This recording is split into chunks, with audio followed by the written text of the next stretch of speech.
Everyone, तो आज हम पढ़ेंगे इकोलॉजिकल सक्सेशन। इकोलॉजिकल सक्सेशन कैसे होता है, कौन कौन से इसके टाइप्स है, क्लाइमेक्स कम्युनिटी क्या है, सक्सेशन का मैकेनिज़म्स क्या है, ठीक है, सब पढ़ेंगे आराम से। तो इकोसिस्टम क्या होता है? इकोसिस्टम बेसिकली हमारा मिलकर बना होता है बायोटिक और एबायोटिक फैक्टर्स से। बायोटिक फैक्टर्स में आगे हमारे पास लिविंग ऑर्गेनिज्म, लिविंग थिंग्स, ठीक है, और एबायोटिक में आगे temperature, water and other factors, ठीक है। तो इकोसिस्टम में सक्सेशन कैसे स्टार्ट हुआ? तो जैसे अगर कहीं किसी जगह में आग लग गई, फ्लड आ गया, सूखा पड़ गया, तो कोई ऐसी कंडीशन होगी जिसकी वजह से क्या हुआ, जो एक अच्छा खासा एरिया था, पूरा जंगल जैसा बना हुआ था, कोई भी कम्युनिटी थी, वो एक बैरन एरिया में चेंज हो गया। बैरन एरिया मतलब जहाँ कोई लाइफ नहीं है, ठीक है, उसमें चेंज हो गया, कोई ऑर्गेनिज्म नहीं, वहाँ कोई ट्री नहीं है, सब ख़त्म हो चुका है। तो क्या होगा फिर? नेचर का तो काम है इकोसिस्टम को हील करना, ठीक है। तो वहीं से क्या होगा, सक्सेशन स्टार्ट हो जाएगा, ठीक है। तो बेसिकली सक्सेशन क्या हुआ हमारे पास? It is the ointment of time to the bounds of nature and this statement is given by Clement, ठीक है। सो सक्सेशन क्या एक ऑइंटमेंट की तरह काम करता है इकोसिस्टम में, ठीक है। सो इकोलॉजिकल सक्सेशन क्या हुआ? ग्रेजुअल चेंज हुआ स्पीशीज़ कम्युनिटी का and processes of communities over times is called ecological succession, ठीक है। तो सक्सेशन में बेसिकली बैरन एरिया जो होगा वो कन्वर्ट हो जाएगा एक क्लाइमेक्स कम्युनिटी एरिया में। बैरन एरिया क्या हुआ? जहाँ कोई लाइफ नहीं है, कोई ट्री नहीं है, जैसे रॉक्स हैं, ठीक है, और सॉइल भी नहीं है। कुछ जगह पे सॉइल होती है लेकिन लिविंग जो सिस्टम है, पेड़ वगैरह, वो लाइफ नहीं है वहाँ पे कोई, ठीक है। तो वहीं से सक्सेशन स्टार्ट होगा, ठीक है। और सक्सेशन जो स्टार्ट होता है वो बेसिकली पाइनियर स्पीशीज से ही स्टार्ट होता है। मतलब pioneers are the one that start the life in the barren area, ठीक है। तो सक्सेशन स्टार्ट हुआ पाइनियर स्पीशीज के साथ एंड एंड्स हुआ with climax community. Climax community the last stage of the succession, ठीक है।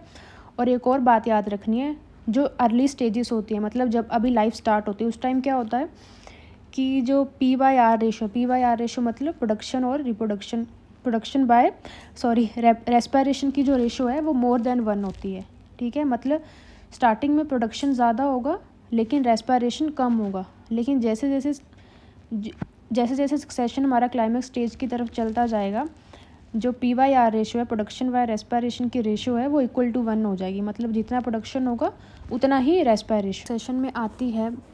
स्टूडेंट्स कंफ्यूज हो जाते हैं इस टर्म से, लेकिन ये इंपॉर्टेंट भी है क्योंकि एग्ज़ाम में इससे डायरेक्ट क्वेश्चन आ जाते हैं कभी कभी, ठीक है। तो इस स्टेटमेंट को आपको याद करना है। तो सिरे क्या होगा, एक सीक्वेंस होगा कम्युनिटी का जो धीरे धीरे आगे चेंजेस होंगे, ठीक है। इट मीन्स जैसे हर एक कम्युनिटी है वो चेंज होगी, ठीक है। पहले एक छोटी कम्युनिटी थी, फिर उसके बाद थोड़ी और बड़ी, थोड़ी और बड़ी, थोड़ी और बड़ी, मतलब उसमें एक सीक्वेंस चेंज हो रहा है, सीक्वेंस बना है चेंजेस का, डिफरेंट चेंजेस का, ठीक है, ठीक है। हर एक कम्युनिटी चेंज हुई, ठीक है, उसको हम बोलेंगे सीरियल कम्युनिटी और सीरियल स्टेजेस। तो सीरियल स्टेजेस क्या हुई, ये एक इंटरमीडिएट स्टेज होती है इकोलॉजिकल सक्सेशन के अंदर, जिसमें क्या होगा, जो कम्युनिटी है वो धीरे धीरे क्लाइमेक्स कम्युनिटी की तरफ बढ़ेगी, ठीक है। मतलब जैसे कोई चीज़ स्टार्ट हुई शुरू में, ठीक है, शुरू में वो इतनी अच्छी नहीं थी, ठीक है, ठीक है, धीरे धीरे वो एडवांसिंग स्टेज की तरफ बढ़ रही है, मतलब डेवलपमेंटल स्टेजेस की तरफ बढ़ रही है। तो उसी को हम बोलेंगे सीरियल स्टेजेस और कम्युनिटी, ठीक है। सो ये कुछ कंडीशंस हैं सीरियल कम्युनिटी की। जैसे हाइड्रोसीयर है, इसमें क्या होगा, हाइड्रोसीयर का मतलब condition succession in aquatic habitat, ठीक है। ज़ीरोसीयर का मतलब हो गया succession in dry habitat and lithosere का मतलब हो गया succession in bare rock surface, ठीक है। पैमोसीयर का मतलब हो गया succession in the sandy areas and halosere का मतलब हो गया succession in saline soil and water, मतलब मैंग्रोव्स एंड कोरल लीव्स, ठीक है। एंड सेनाइल का मतलब हो गया succession of micro organism on dead matter, जहाँ ये स्टार्ट होगा डेड मैटर से, ठीक है। ईओसीयर का मतलब हो गया डेवलपमेंट ऑफ वेजिटेशन, ठीक है। तो ये जो टर्म्स हैं ये आपको याद रखनी है, ये डायरेक्ट याद ही रखनी पड़ेंगी, कोई और ऑप्शंस नहीं हैं, ठीक है। तो एग्ज़ाम में आ सकती हैं, तो आप प्लीज़ इसको याद कर लेना। सो नेक्स्ट में हम पढ़ेंगे टाइप्स ऑफ सक्सेशन, ठीक है। सबसे पहले हमारे पास उसमें प्राइमरी सक्सेशन। तो प्राइमरी सक्सेशन में क्या होगा, इसमें जो सक्सेशन स्टार्ट होगा वो बेसिकली लाइफलेस एरिया से स्टार्ट होगा, मतलब ऐसा रीजन जहाँ बिल्कुल सॉइल नहीं है, ठीक है, और सॉइल अगर है भी तो उसमें आगे लाइफ होने की बिल्कुल भी क्षमता नहीं है, बची है, ठीक है। तो ऐसे एरिया से सक्सेशन स्टार्ट होगा, उसको हम बोलते हैं प्राइमरी सक्सेशन, ठीक है। तो बेसिकली जब ऐसे एरिया से सक्सेशन स्टार्ट होता है तो उसमें बहुत टाइम लग जाता है, ठीक है, क्योंकि वहाँ लाइफ बिल्कुल ही नहीं थी। पहले प्राइमरी सक्सेशन में बेसिकली लाइफ वहाँ से स्टार्ट होगी, मतलब बिल्कुल न्यू जगह से स्टार्ट होगी। पहले वहाँ कोई लाइफ नहीं थी, मतलब कोई प्लांट नहीं था वहाँ पे, कोई ऑर्गेनिज्म नहीं था, कोई प्लांट नहीं था, बिल्कुल बैरन एरिया से स्टार्ट होगी। तो इसलिए क्लाइमेक्स कम्युनिटी तक पहुँचने में इसमें सक्सेशन में बहुत टाइम लगता है, क्लाइमेक्स स्टेज तक बेसिकली पहुँचने में बहुत टाइम लगता है, ठीक है। तो basically primary succession is a slow process, ठीक है। तो जैसे बेयर रॉक्स हो गई, बेयर रॉक्स में क्या हुआ, सॉइल नहीं है वहाँ पे, ठीक है, कोई लाइफ नहीं है, कोई प्लांट्स नहीं है वहाँ पे, तो यहाँ बहुत मुश्किल है स्टार्ट होना। लेकिन क्या है, नेचर का तो काम है, मुश्किल है लेकिन नामुमकिन नहीं है, ठीक है। तो बेयर जो रॉक्स होती हैं उनमें सबसे पहले आए लाइकन्स, ठीक है। लाइकन सबको पता है ऑर्गेनिजम्स है, माइक्रो ऑर्गेनिजम्स है। उसके बाद क्या हुआ, लाइकन्स की वजह से उसके बाद वहाँ आए स्मॉल प्लांट्स, ठीक है। स्मॉल प्लांट्स के बाद हमारे पास हर्ब्स आए, ठीक है। हर्ब्स के बाद हमारे पास ग्रासेस आना शुरू हो गई, फिर शर्ब्स आना शुरू हो गए, टॉलरेंट प्लांट, इनटॉलरेंट प्लांट आना शुरू, थोड़े थोड़े छोटे छोटे प्लांट्स आना शुरू हो गए। फिर आए हमारे पास लार्ज ट्रीज़, ठीक है, जो शेडी ट्रीज़ होते हैं। तो ऐसे जब लाइकन्स हमारे पास आए और स्मॉल ग्रासेस थे, स्मॉल प्लांट्स थे, वहाँ उसको हम वो थी पायनियर स्टेज, ठीक है। लेकिन जब ग्रास से श्रब आए वो थी हमारे पास इंटरमीडिएट स्टेज, जिसको हम सीरी बोलते हैं, ठीक है। और श्रब के बाद जब शेडी ट्रीज़ आ गए, लार्ज ट्रीज़ आ गए, वो हो गई हमारे पास क्लाइमैक्स स्टेज, ठीक है। तो इसमें प्राइमरी सक्सेशन में बेसिकली पायनियर स्टेज से क्लाइमैक्स स्टेज तक पहुंचने में हंड्रेड्स ऑफ ईयर लग जाते हैं, ठीक है। तो एग्जांपल याद कर लेनी है आपको, इजी है ये, ज़्यादा टफ नहीं याद करना, ठीक है। Secondary succession, secondary succession second मतलब, ठीक है, यहाँ से समझ आ गया ना सेकंड। सेकेंडरी सक्सेशन का मतलब हुआ कि पहले एक कम्युनिटी एग्जिस्ट थी एक एरिया में, लेकिन कुछ एबायोटिक फैक्टर्स की वजह से वो जो कम्युनिटी थी वो ख़त्म हो गई वहाँ से, ठीक है। मतलब पुराना जो इकोसिस्टम था वहाँ का वो डिस्ट्रॉयड हो गया, फिर वहाँ से नई लाइफ स्टार्ट होगी, ठीक है। एक पूरा पहले कम्युनिटी बनी हुई थी लेकिन वो ख़त्म हो गई एबायोटिक फैक्टर्स की वजह से, फिर नई लाइफ स्टार्ट होगी, उसको हम बोलेंगे सेकेंडरी सक्सेशन। मतलब वहाँ सॉइल पहले से प्रेजेंट थी, ठीक है, सॉइल पहले से प्रेजेंट थी, तो इसकी वजह से सेकेंडरी सक्सेशन है, ये फास्ट प्रोसेस होती है। मतलब जैसे प्राइमरी जो था वो स्लो प्रोसेस थी क्योंकि सॉइल नहीं थी वहाँ पे, लेकिन सेकेंडरी में सॉइल प्रेजेंट थी, तो ये फास्ट प्रोसेस ऑफ सक्सेशन है, ठीक है। तो इसमें जो थी जो कम्युनिटी थी वो डिस्ट्रॉय कैसे, जैसे फायर हो गया, ठीक है, एक जगह पे आग लग गई, पूरी कम्युनिटी जल गई, तो वहाँ सॉइल तो ऑलरेडी प्रेजेंट थी, ठीक है, लेकिन जो ट्रीज जो वेजिटेशन लाइफ थी वो सारी डिस्ट्रॉयड हो गई, ठीक है। लेकिन जो वहाँ प्लांट्स थे पहले, ठीक है, एनुअल प्लांट्स जो थे उनके बहुत सारे सीड थे, लेकिन वो हवा से यहाँ वहाँ चले जाते हैं, तो वो इजीली नया एक जगह बन जाती है, ठीक है। तो ये जो स्पीशीज़ थी ये बड़ी जल्दी ग्रो करती हैं, ठीक है। फिर इनको जो ये जो हमारे पास एनुअल स्पीशीज़ थी, फिर इन्होंने इनको रिप्लेस किया हर्बेशियस प्लांट्स ने, पेरिनियल प्लांट्स ने, ठीक है। फिर उन्होंने और कंडीशंस को अच्छा किया, मॉडिफाई कर दिया, जिसकी वजह से श्रब आ गए, फिर ट्रीज़ आ गए, ठीक है। इसी तरह जो एक बैरन अबैंडन्ड एरिया था जहाँ आग लगने की वजह से या कुछ और फैक्टर होने की वजह से वो डिस्ट्रॉयड बिल्कुल ख़त्म हो गया था, ठीक है। कुछ टाइम के बाद जैसे 30 to 40 ईयर्स के अंदर ही वहाँ वो पूरा ट्रीज से भर जाएगा, मतलब एक पूरी कम्युनिटी बन जाएगी, ठीक है, पूरी क्लाइमैक्स कम्युनिटी बन जाएगी। सो साइक्लिक सक्सेशन में क्या होगा, इसमें जो चेंज हो गए इकोसिस्टम के अंदर वो साइक्लिक बेसिस पे होगा, मतलब एक पूरा साइकिल बन जाएगा, ठीक है, चेंजेस का, ठीक है। इसमें जो कुछ प्लांट है वो डोमेंट रहेंगे पूरे उसमें एक कम्युनिटी में, ठीक है, इसमें ड्रास्टिकली चेंज होंगे और बहुत फास्ट चेंज होगा इकोसिस्टम के अंदर। सो नेक्स्ट है हमारे पास types of succession on the basis of energy and nutrition relation, ठीक है। In this we have 2 types of succession, autotrophic and heterotrophic. Autotrophic में क्या होगा सक्सेशन में, ये एक ऐसे एरियाज़ में स्टार्ट होगा जहाँ जो क्या होगा इनऑर्गेनिक सब्सटेंसेस ज़्यादा होंगे, ठीक है। उसकी वजह से क्या होगा कि जो वहाँ प्रोड्यूसर्स हैं वो ज़्यादा होंगे एज़ कम्पेयर टू हेटेरोट्रॉफ से, ठीक है। मतलब जो प्रोडक्शन करने वाले ऑर्गेनिज्म वो ज़्यादा है लेकिन उनको कंज्यूम करने वाले कम हैं, ठीक है। इस वजह से इस एरिया में जो प्लांट होंगे वो डोमिनेट होंगे, ठीक है। जिसकी वजह से क्या होगा, जो प्रोडक्शन रेट है वो रेस्पिरेशन रेट से ज़्यादा होगी बिगनिंग में, ठीक है। नेक्स्ट है हमारे पास हेटेरोट्रॉफिक सक्सेशन। तो हेटेरोट्रॉफिक सक्सेशन में क्या होगा, इसमें जो ऑर्गेनिक सब्सटेंस है वो ज़्यादा होंगे, जैसे बैक्टीरिया हो गया, फंजाई हो गया। तो ये हेटेरोट्रॉफिक सक्सेशन मेनली होगा जैसे रिवर्स होगी, स्ट्रीम होगी और हाईली पोल्यूटेड पॉन्ड्स हो गए, ऐसे जगह में स्टार्ट होगा हेटेरोट्रॉफिक सक्सेशन। तो इसमें स्टार्टिंग में क्या होगा, जो हेटेरोट्रॉफ्स होंगे, कंज्यूमर्स होंगे वो ज़्यादा होंगे और जो प्रोड्यूसर्स होंगे वो कम होंगे, जिसकी वजह से क्या होगा, जो रेस्पिरेशन है वो ज़्यादा होगा प्रोडक्शन से, ठीक है। तो हेटेरोट्रॉफिक सक्सेशन में मेनली जो एनर्जी और न्यूट्रिएंट्स होंगे स्टार्टिंग में बिगिनिंग ऑफ द सक्सेशन वो ज़्यादा होंगे, लेकिन धीरे धीरे जैसे वो क्लाइमेक्स स्टेज तक पहुंचेगा उसमें जो डिक्लाइन होना शुरू हो जाएंगे न्यूट्रिएंट्स, ठीक है। Succession on the basis of driving forces, ठीक है। इसमें 2 टाइप्स है, autogenic succession and allogenic succession. Autogenic succession में क्या होगा, इसमें जो कुछ स्पीशीज़ हैं पहले थी वो लेकिन बाद में रिमूव हो जाती हैं खुद की प्रोसेसेस की वजह से। मतलब इसमें जो चेंज होगा वो कम्युनिटी के अंदर से ही होगा। मतलब इकोसिस्टम में एक टाइम पे आके एक ऐसी कम्युनिटी बन जाएगी जिसकी वजह से जो कुछ स्पीशीज़ होंगी जो उस एनवायरनमेंट को नहीं अडेप्ट कर पाएंगी वो एलिमिनेट हो जाएंगी, ठीक है।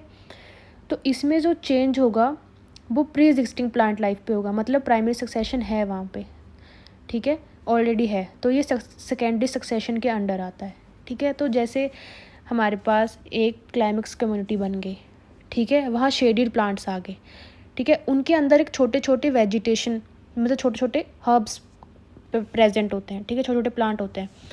तो जब पूरा शेडेड एरिया बन गया तो उसकी वजह से क्या होगा, जो सन की लाइट होगी वो ग्राउंड सरफेस तक नहीं आ पाएगी, जिसकी वजह से वो जो प्लांट्स होंगे वो फोटोसिंथेसिस नहीं कर पाएंगे, जिसकी वजह से वो क्या हो जाएंगे, वो डाई हो जाएंगे, ठीक है। तो ऐसे क्या हुआ, वो प्लांट्स जो थे वो वहाँ से एलिमिनेट हो गए जिसकी वजह से, ठीक है। तो इसको हम बोलेंगे ऑटोजेनिक सक्सेशन, ठीक है। नेक्स्ट हो गया हमारे पास एलोजेनिक सक्सेशन। इसमें क्या होगा, जो स्पीशीज़ एलिमिनेट होंगी वो एक्सटर्नल एनवायरनमेंट फैक्टर की वजह से होंगे, ठीक है। मतलब जैसे बाहर की फोर्सेस की वजह से होंगी, जैसे फ्लड हो गया, ड्रॉट हो गया, वोल्केनिक eruption होगी, मतलब बाहर की जब चीज़ें होंगी तब ऑटोजेनिक सक्सेशन होगा, एलोजेनिक सक्सेशन होगा। डेफिनेशन आपको याद कर लेनी है। एलोजेनिक क्या होता है, सक्सेशन बाय एक्सटर्नल फोर्स की वजह से स्पीशीज़ एलिमिनेट होंगी, चेंजेस होगा उनमें, सीजनल चेंजेस होगा। और ऑटोजेनिक में क्या होगा, सेल्फ ड्राइविंग प्रोसेस की वजह से, मतलब बायोटिक कंपोनेंट की वजह से। ऑटोजेनिक सक्सेशन में क्या होगा, इकोसिस्टम के अपनी अंदर की प्रोसेसेस की वजह से चेंज होगा स्पीशीज़ का, लेकिन एलोजेनिक में बाहर की एक्सटर्नल फोर्सेस की वजह से चेंज होगा, ठीक है। तो हमारे पास succession on the basis of route of succession, ठीक है। इसमें भी 2 टाइप्स है हमारे पास, प्रोग्रेसिव सक्सेशन और रेट्रोग्रेसिव सक्सेशन। प्रोग्रेसिव सक्सेशन में क्या होगा, इसमें जो प्रोग्रेसिव कम्युनिटी होगी इसमें क्या होगा, जो सिंपल कम्युनिटी है वो चेंज हो जाएगी क्लाइमेक्स कम्युनिटी में, ठीक है। मतलब जैसे एक ग्रासलैंड चेंज हो गया एक बहुत बड़े फॉरेस्ट में, जिसकी अब फॉरेस्ट में चेंज हो गया, पहले ग्रासलैंड था तो वहाँ स्पीशीज़ भी कम थी, बायोमास भी कम था, लेकिन जैसे वो क्लाइमेक्स फॉरेस्ट में चेंज हुआ उसका स्पीशीज़ नंबर भी इंक्रीज़ हो गया और बायोमास भी इंक्रीज़ हो गया। तो बेसिकली इसमें जो डेवलपमेंट होता है कम्युनिटी का, ठीक है। तो ये होगी प्रोग्रेसिव कम्युनिटी। नेक्स्ट है रेट्रोग्रेसिव इसका उल्टा होता है। इसमें जो फॉरेस्ट था, एक क्लाइमेक्स फॉरेस्ट था, वो चेंज हो जाएगा एक सिंपल फॉरेस्ट में, ठीक है। तो उसकी वजह से क्या हुआ, एक पहले भरा पूरा फॉरेस्ट था, ठीक है। जैसे मान लो फॉरेस्ट चेंज हो गया ग्रासलैंड में, ठीक है, कोई भी वजह हो सकती है, ठीक है। तो पहले ऑफ कोर्स फॉरेस्ट में ज़्यादा स्पीशीज़ होंगी, बायोमास भी ज़्यादा होगा, लेकिन जैसे वो एक सिंपल ग्रासलैंड में चेंज हो गया वहाँ स्पीशीज़ भी कम हो गई और बायोमास भी कम हो गया, ठीक है। तो ये हो गया हमारे पास रेट्रोग्रेसिव प्रोग्रेसिव का उल्टा होता है। प्रोग्रेसिव में सिंपल कम्युनिटी क्लाइमेक्स कम्युनिटी में चेंज होती है, मतलब डेवलपमेंट होता है कम्युनिटी का, लेकिन रेट्रोग्रेसिव में डेवलपमेंट नहीं होता, उल्टा उसका डिटीरियोरेशन होता है। मतलब क्लाइमेक्स कम्युनिटी चेंज हो जाती है एक सिंपल कम्युनिटी में, ठीक है। सो नेक्स्ट है हमारे पास मैकेनिज़्म ऑफ सक्सेशन। सक्सेशन का मैकेनिज़्म क्या है, मतलब कैसे कैसे होता है, ठीक है। तो ये मैकेनिज़्म हमारे पास डिस्क्राइब किया था कोवल ने, लेकिन इसको एक्सप्लेन किया था क्लीमेंट ने। सॉरी यहाँ स्पेलिंग मिस्टेक हो गई है, एक्सप्लेन हाँ आई आना था, ठीक है। सो इसके कुछ स्टेप्स हैं। फर्स्ट है हमारे पास न्यूडेशन। न्यूडेशन में क्या होगा, इसमें नया एरिया बन जाएगा। नया मतलब बेयर एरिया, मतलब खाली एरिया, ठीक है। तो ये बेयर एरिया, ये प्राइमरी बेयर एरिया भी हो सकता है और सेकेंडरी बेयर एरिया भी हो सकता है, ठीक है। प्राइमरी बेयर एरिया कैसे बनेगा, विंड की वजह से, सॉइल इरोजन हो गई, ठीक है, ग्रेविटी, ग्लेशियर्स, वोल्केनिक एक्टिविटी, ठीक है। तो इनकी वजह से प्राइमरी वेयर एरिया बनेगा। लेकिन सेकेंडरी वेयर एरिया कैसे बनेगा, सेकेंडरी वेयर एरिया बनेगा हमारे पास ओवर ग्रेजिंग की वजह से, डिफॉरेस्टेशन की वजह से और एंथ्रोपोजेनिक एक्टिविटीज़ की वजह से, ठीक है। तो इसमें बेसिकली नया बेयर एरिया बनेगा, बायोटिक फैक्टर्स की वजह से भी हो सकता है और एबायोटिक फैक्टर की वजह से, न्यूडेशन में, ठीक है। न्यूडेशन के बाद होती है हमारे पास सेकंड प्रोसेस, इन्वेशन। इसमें क्या होगा, स्पीशीज़ आएंगी बेयर एरिया में।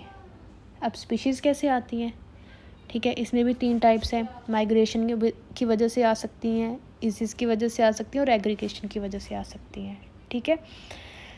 तो क्या होता है इसमें, माइग्रेशन क्या होगा, डिस्पर्सल बेसिकली, जैसे spores, seed, species bare area में थ्रू विंड और वाटर, ठीक है। इसमें जो स्पीशीज़ होंगी प्लांट्स की, ठीक है, वो हवा के थ्रू और वाटर के थ्रू आ जाएंगी उस एरिया में, एक बेयर एरिया में, जिससे आगे फिर लाइफ स्टार्ट होगी, ठीक है। उसके नेक्स्ट है हमारे पास इस्टेब्लिशमेंट और इसिस। इसमें क्या होगा, इसमें जो सीड्स आए हमारे पास नए एरिया में एंटर हुए, उन्होंने उस एरिया को अच्छी तरह अडेप्ट कर लिया, ठीक है, अडेप्ट कर लिया और वहाँ वो जर्मिनेट हो गए, ठीक है। एंड फिर उन्होंने रिप्रोडक्शन स्टार्ट कर दी, ठीक है। तो कुछ जो स्पीशीज़ होंगी वो तो वहाँ इस्टेब्लिश कर जाएंगी, ठीक है, लेकिन कुछ स्पीशीज़ नहीं कर पाती हैं, ठीक है, नए एरिया में अडेप्ट नहीं कर पाती हैं। और कैसे हो सकता है इन्वेशन, एग्रीगेशन की वजह से। नेक्स्ट है एग्रीगेशन। एग्रीगेशन में क्या हुआ, तो जैसे स्पीशीज़ जो आई वहाँ पे नई स्पीशीज़, उन्होंने वहाँ इस्टेब्लिश कर लिया खुद को नए एरिया में, ठीक है, कर लिया। तो अब वो वहाँ क्या करेंगी, वहाँ वो ग्रो करेंगी, रिप्रोड्यूस करेंगी, जिसकी वजह से उनका नंबर इंक्रीज़ हो जाएगा, ठीक है। नंबर इंक्रीज़ हुआ तो उनकी पॉपुलेशन जो है वो कम से ज़्यादा होने लगेगी, ठीक है। तो ऐसे ऐसे वो उस एरिया में अपना पूरा कब्ज़ा बना लेंगी, ठीक है। हमारे पास सक्सेशन में वो है कॉम्पिटिशन। एग्रीगेशन के बाद स्पीशीज़ वहाँ आ गई, रिप्रोड्यूस भी हो गए, उनका नंबर भी बढ़ गया। उसके बाद क्या होगा, उसके बाद स्टार्ट होगा कॉम्पिटिशन, ठीक है। क्योंकि स्पीशीज़ का नंबर हो गया ज़्यादा, न्यूट्रिएंट है कम, तो स्पीशीज़ को आपस में करना पड़ेगा कम्पीट, ठीक है।